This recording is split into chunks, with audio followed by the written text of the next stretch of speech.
So yun, what's up, good day, hello mga idol. So welcome back to my channel. So may gagawin ngayon tayong Sanyo CRT TV 21 inches. So itong TV na to mga idol ay sa atin rin pala to galing, no. So yan, JDA February 4, 2001. So 2001 ko pa siya ginawa mga idol. So kinonvert ko siya ng 4 wire. Yan, converted na siya ng 4 wire. So hindi ko alam kung ba't ko siya kinonvert ng 4 wire. Kalimutan ko na, pero siguro wala pa tayong pamalit ng mga time na yon. Wala tayong mga pyesa at nagmamadali yung may-ari. Kaya ang solusyon, para mabilis, 4 wire na lang. So yan o, mga sunog yung resistor nya. Yan. So wala pa tayo sigurong pamalit ng time na yon. So ngayon ang problema niya ay no power ulit. Pero ngayon may mga pyesa na ako na to eh. May mga regulator na ako ng ganitong klase. So ang problema niya ngayon mga idol ay no power ulit. So tignan natin, saksak natin. So converted na rin yung switch nyo. In-stick glue ko lang. Yan. Yung switch okay pa, na-check ko na. Yung fuse pumutok. So tanggalin natin yung fuse. Saksak natin muna para makita nyo no power. Naka-on na siya. Saksak natin. So yan, hindi umila yung indicator. So tanggalin natin yung fuse tapos i-check.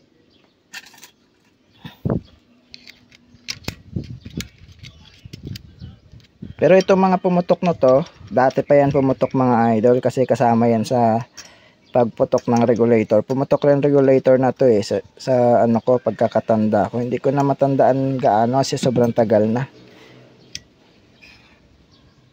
Sunog na sunog yung fuse. Itim ang pagkaputok niya. So ibig sabihin pag ganyan yung pagkasunog ng fuse, may shorted, no? Check natin yung main filter capacitor kung shorted yung circuit doon. Kapag shorted yung circuit yan mga idol, sigurado sira ulit tong 4 wire natin.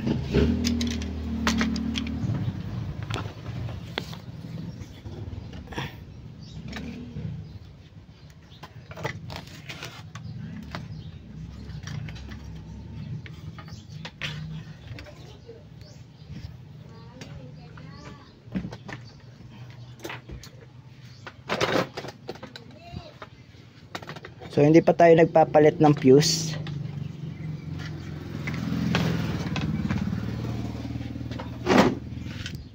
So yan, tignan nyo na lang yung tester mga idol. Check natin yung main filter. Sakto nyo lang sa 0 yung ano, para maganda ang pagka test nyo.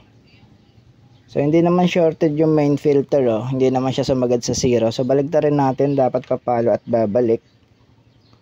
So yun, pumalo siya tapos bumalik, no.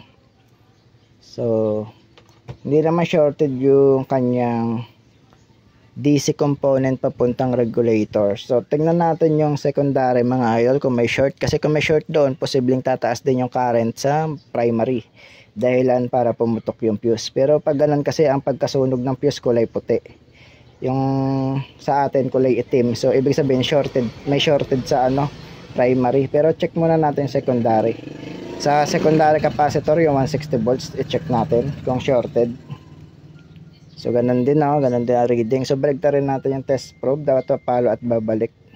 Ulitin natin, hindi ko nakita. Ay, bumitaw yung tester eh. So yun, pumalo at bumalik siya, no. Balik tayo sa primary mga idol. Doon naman tayo sa AC component mag-check.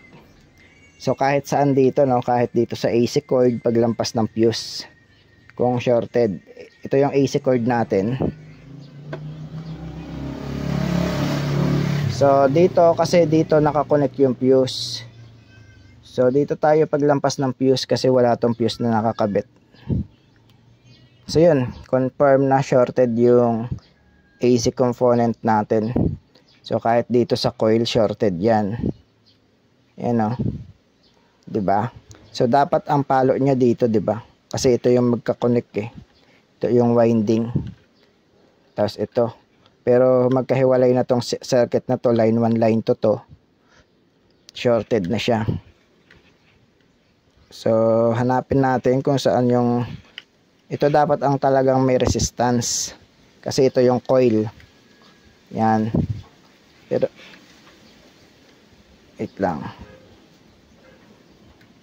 Wala, hindi ko mo-connect yung tester. Yan. Pero yung ito, dapat wala tong resistance, no? Kung meron man high resistance, dapat yan. Ibig sabihin may shorted, no? Paglampas dito. So, tignan natin. Ang kadalasang nag-short dyan, yung kanyang resistor or yung diode. Kasi yung main filter, okay naman, no? Check muna natin tong resistor kasi 3 lang paa na to. Mas madali to i-check. Compare doon sa diode, mas maraming paa. So, tignan muna natin. Sige, diode na lang. Check natin yung diode. Diode muna. So good, hindi naman to pumalo.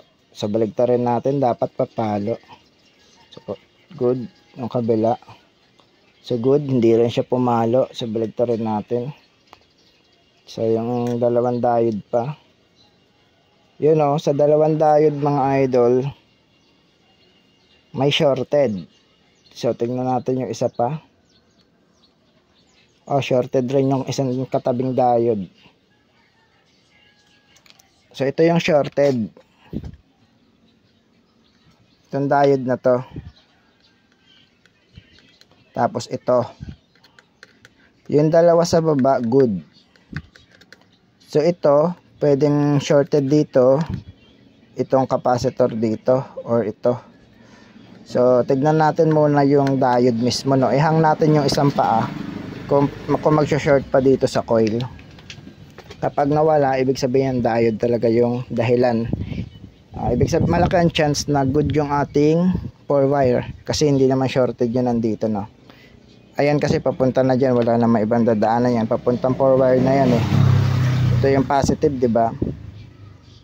Kung susundan mo, pupunta yan ng chopper transformer, labas niyan dito, papunta dito sa red wire ng 4 wire. Ito yung ground. So wala na ibang pupuntahan yon. So diode muna check natin. Tanggalin natin isang paa.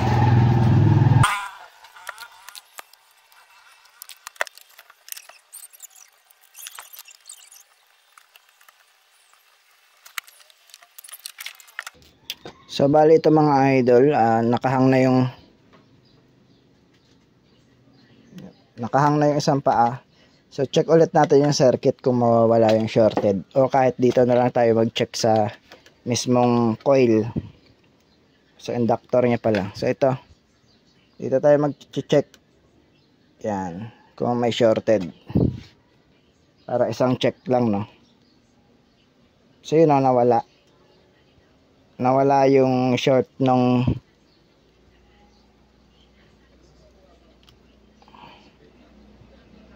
nawala mga idol, no, nung nakahang yung diode.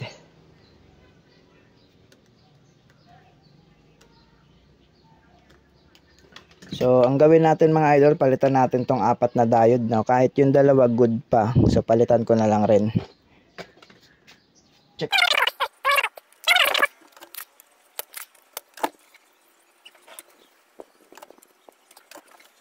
So, hinang ko muna yung dalawang diode para ma-confirm kung sira ba talaga, no.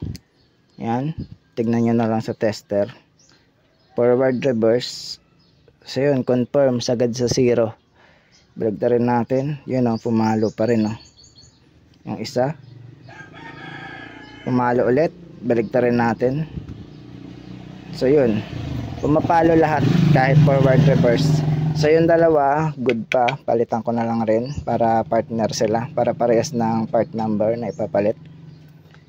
So ito, yung forward na kinabit natin, wala namang kinalaman dyan yung kung ba't nasira itong diode. So siguro hanggang dito na lang talaga yung buhay ng diode. So matagal-tagal na rin ang servisyo niya kasi luma na kasi itong mga ganitong model. So siguro hanggang dyan na lang talaga ang kaya niyang itagal at need na siyang palitan. So, palitan natin mga idol para madugtungan yung buhay na tong TV na to. hanapan ko muna ng pamalit. So ito na mga idol, nakakabit na tayo ng diode. So ito na ang kinabit kong diode. Yung ganito para mabilis kasi medyo marami tayong gawa.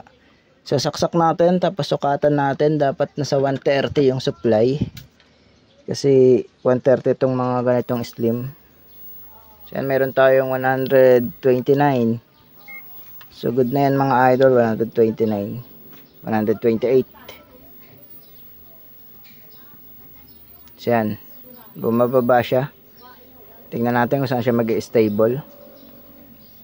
So yan, 128.3. Diyan siya nag-stable. So good pa yan mga idol. No? Tingnan natin yung may picture na. So yan. So may raster na siya. So yun lang problema niya. Yung diode. Tapos fuse. So katalit natin. So yan, 128 pa rin yung supply. Walang pinagbago. So yan na mga idol. Okay na yung ating ginawa. So okay pa naman yung ating 4 wire pala, no? Hindi naman siya nasira. So kaya kailangan i-check nyo rin muna kung may short circuit dito sa main filter capacitor. So ngayon babaguhin natin to. Tatanggalin na natin at lalagyan na natin ng warranty sticker kasi ang ginagamit ko na ngayon ay warranty sticker na hindi na tong sulat-sulat. So hanggang dito na lang mga idol. Kung bago ka lang sa aking channel, huwag kalimutan mag-like, share, and subscribe. At pindutin na rin ang notification bell para lagi ka updated sa aking mga new videos.